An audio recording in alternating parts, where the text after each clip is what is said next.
हम इसका स्वागत ये भी कर रहे हैं कि इसमें जो कुछ सेक्शन लाए गए हैं वो जितनी तारीफ की जाए कम है। इससे पारदर्शिता आएगी।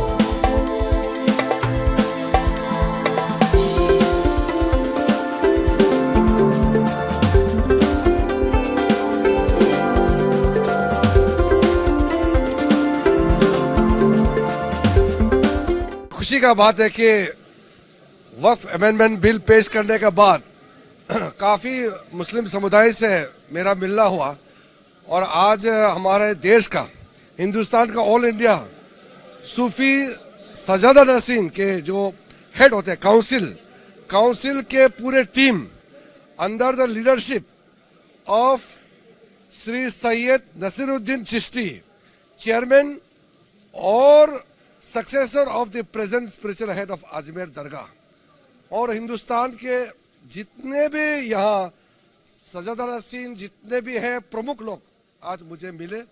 मेरा पास लिस्ट है, मैं आपको दे दूंगा।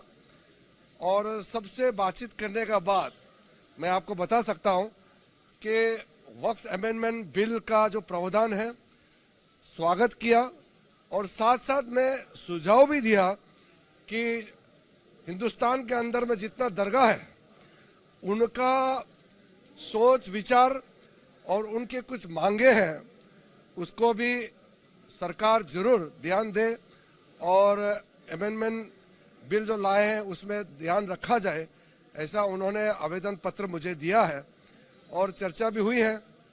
तो हमारा जैसे हमने बिल में एक्सप्लेन किया है कि इसको हम ब्रॉड बेस कर रहे हैं। मुसलमान के अंदर में कई लोग हैं, कई प्रतिनिधि हैं, कई ग्रुप हैं, सबको जगह मिलने के लिए और खास करके महिलाओं के लिए हम लोगों ने प्रावधान रखा है। तो जॉइंट पार्लियामेंट्री कमेटी गठन हो गया है, उसका घोषणा लोकसभा और राज्यसभा से भी हो गए हैं।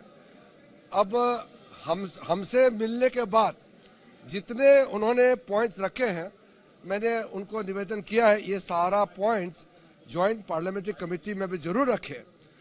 और हिंदुस्तान के अंदर में जितना दरगाह है आज मुझे जो मिले हैं वो लगभग 800 दरगाह जितने भी हिंदुस्तान में हैं उनका बिहाफ से मुझे एक पत्र भी दिया है और डिस्कशन के दौरान मुद्दे भी सामने में रखा है।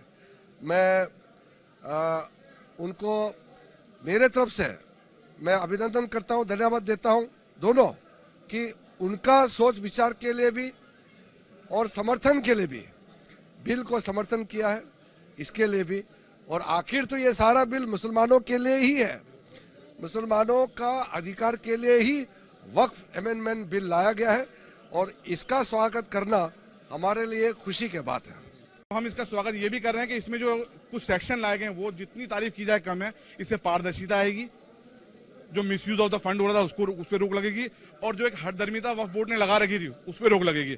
जो कंपोजिशन ऑफ दी वक्फ कमेटियां हैं, जो स्टेट की हो जो सेंटर की हो, उसके प्रोविजन को हम अप्रिशिएट करते हैं।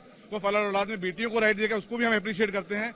और ओवर इन ऑल जो हम चाहते हैं कि वक्फ प्रॉपर्टी का सही तरीके डेवलपमेंट हो, क्योंकि वक्फ सिर्फ और सिर्फ अल्लाह की राह में इसलिए करता है इंसान कि उसकी आमदनी उस प्रॉपर्टी का इस्तेमाल सिर्फ गरीब गुरबाओं के लिए हो, सोसाइटी के अपलिफ्टमेंट के लिए हो, जो वक्फ बोर्ड नहीं कर रहा था। लेकिन हमें उम्मीद है कि इस एक्ट के बाद में होगा। और अब जिनकी जो भी ऑब्जेक्शन थे जॉइंट पार्लियामेंट्री कमेटी में जा चुका बिल, मैं समझता हूँ सबके ऑब्जेक्शन को दूर करने के बाद एक बहुत अच्छा बिल निकल के बाहर आएगा और बहुत अच्छा एक्ट बनेगा। और हमारे को जो कुछ कंसर्न था ऑल इंडिया सूफी काउंसिल की जो डिमांड थी कि दरगाह बोर्ड बनाया जाए, इसमें प्रोविजन रखा गया है कि अलग अलग बोर्ड के बारे में। तो हमने कहा दरगाह बोर्ड भी नहीं, तो मंत्री जी ने हमें अश्योर किया, हमने उनको एक मेमोरेंडम दिया है कि हमारे दरगाह बोर्ड को भी उसमें रखा जाएगा और बनाया जाएगा, उसका प्रोविजन लाया जाएगा। ये हमारे को आश्वासन मिला है आज पूरा।